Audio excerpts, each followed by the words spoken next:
It looks like a science fiction film, but this is a promotional video for something very real, the Martin Jetpack.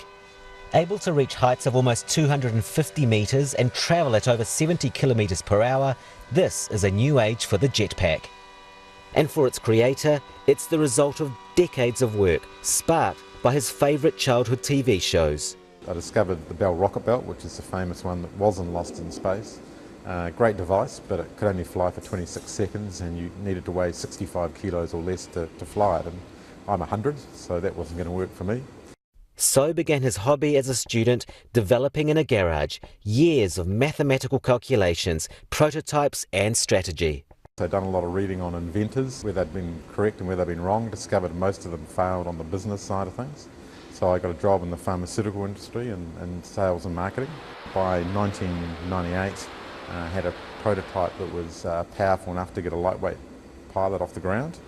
So my wife very generously volunteered to strap into the Jetpack 6 weeks after the birth of our second son, so that was very brave of her. And I had to run the engine quite highly stressed, and I'd calculated that we had about 4 minutes of engine run time before the engine would blow up, so I was more relieved than anything else. This video attracted investors, his hobby finally a job.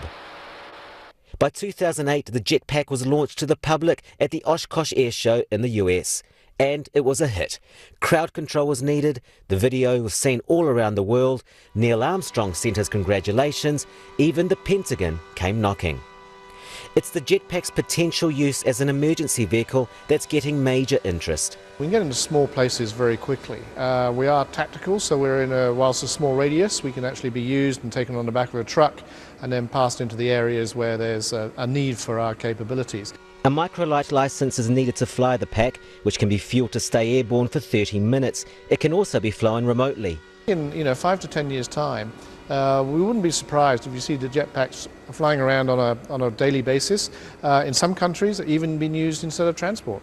With its listing, the company aims to raise around $25 million to let it begin commercial production.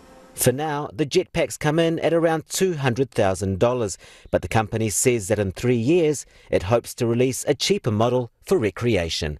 Mauricio, Olmedo-Perez, BBC News, Christchurch, New Zealand.